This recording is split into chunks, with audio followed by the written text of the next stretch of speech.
Welcome to Sri Harshini Engineers Academy YouTube channel. In this video, we are continuing the reinforced concrete structures best important questions lecture series here. So you may think these videos are very helpful and useful for your research preparation. So all of you once go through these videos, it's very useful for your preparation. So before starting this session, I request you all, ఎవరైనా మా channel first time చూస్తున్నట్లయితే లేకుంటే ఇంకా ఎవరైనా subscribe చేసుకోకుండా ఉంటే please do subscribe and share with your friends. After subscription tap on the bell icon for more updates. Coming to the session here, so today we will discuss about the limit state method or concepts of reinforced concrete structures. See the first question here. The equation width of flange in L beam అన్నాడు. Flange width in L beam. What is the formula for flange width in L beam?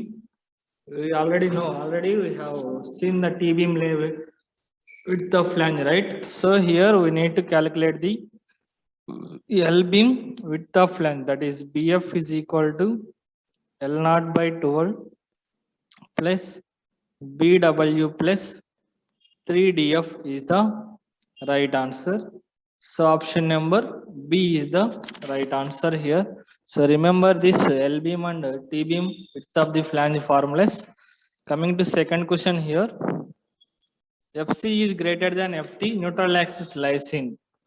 FC is greater than FC, neutral axis అనేది ఎక్కడ ఉంటుంది? FC is greater than FT అయితే flange లో neutral axis అనేది ఉంటుంది. తర్వాత FC less than FT అయితే neutral axis lies in the web అన్నమాట. So that means option number B is the right answer. Calculate the flange width of T beam. L naught is equal to 6000 and BW equal to 300 mm and DF equal to 100 mm. So what is the formula for T beam? Flange width formula in T beam. T beam flange width formula BF equal to L naught by 6 plus BW plus 6DF, right?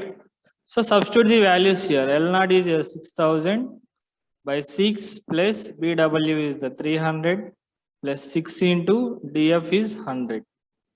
Okay, just 6 ones 6000s. Just so by adding these three values, that is 1000 plus 300 plus 600 is nothing but 1900. So option number B is the right answer. Coming to next question here. See the next question. FC is equal to 456789 newtons and FT equal to 678901 newtons. Then neutral axis lies in. So we already seen before two questions back. FC is less than FT is nothing but in web. Neutral axis lies in web. Similarly, FC is greater than FT means in flange. Okay, so option number B is the right answer here. Next, XU is equal to 110 mm and XU max equal to 125 mm. Which type of section it is? We know the considerations here. XU is less than XU max equal to under reinforced section. XU is greater than XU max equal to over reinforced section. XU equal to XU max is nothing but balanced section. This is for as for IS 456-2000 code prakaram. We will divide the structures like this. Okay, so from these statements, what is the conclusion here? XU is less than XU max. So that under reinforced section is the right answer. Coming to next question. Find the factored moment of the beam. Bending moment equal to 120 kilonewton meter. So factored bending moment we need to calculate here. Bending moment, you know, that means given bending moment is multiplied with the 1.5, we will get the factored bending moment. That is nothing but option C is the right answer. That equal to 180 kilonewton meter. Okay. Next, 8th question. Find the bending moment of span, beam of span 5 meters with UDL 40 kilonewton per meter. As we know that in case of UDL, what is the maximum bending moment formula for you have? So W load into length into L by 2. So from that calculation, we will get 500 kilonewton meter here. That means option number D is the right answer. Coming to next question, width of effective depth ratio is 0.6. That means width is denoted by B, effective depth is denoted by cap small d, right? So B by D equal to 0.6. That means B equal to 0.6 into D. So option number B is the Right answer here.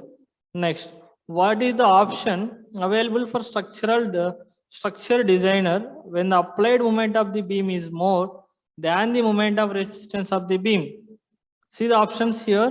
Which one is the available for structural designer?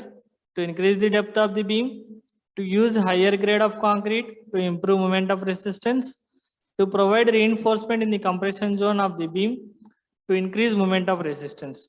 So first option is correct, available, and second also available, third. That means option number D is the right answer.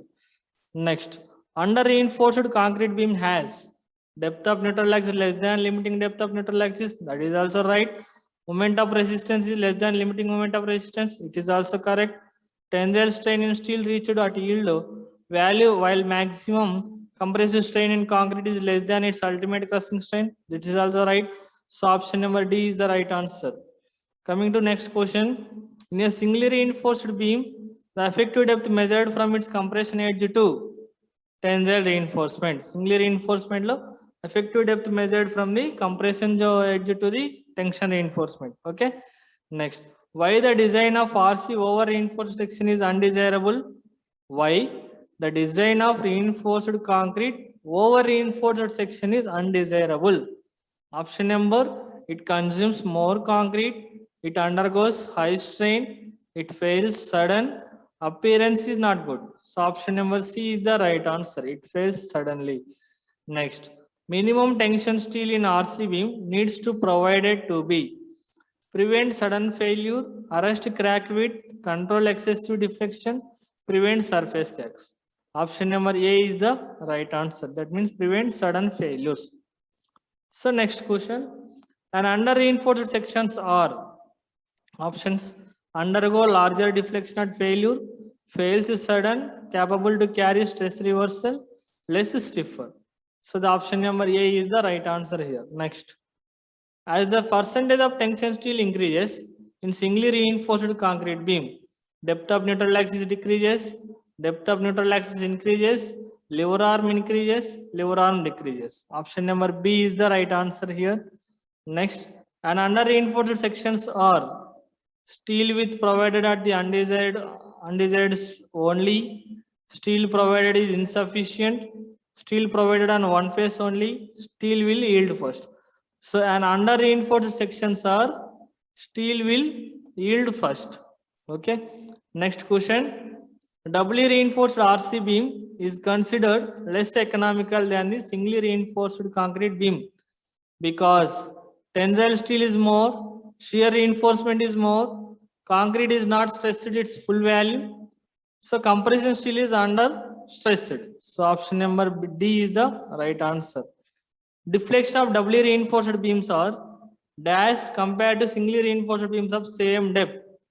Deflection of doubly reinforced beams are compared to singly reinforced beams of same depth. That means less deflection is less in doubly reinforced section when compared to singly reinforced beams. Next, a part of slab may be considered as the flange of the T-beam if flange has adequate reinforcement transverse to beam, it is built integrally with the beam, it is effectively bonded together with the beam. So three options are correct. That means option number D is the right answer. So these are the some important questions we collected and discussed in this chapter.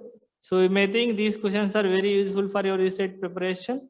Keep it as a reference, and if you think this content is very useful for you, please share, like my videos and share with your friends. So tell them to subscribe my channel. After subscription, don't forget to tap on the bell icon for more updates. Thank you. Thank you for watching.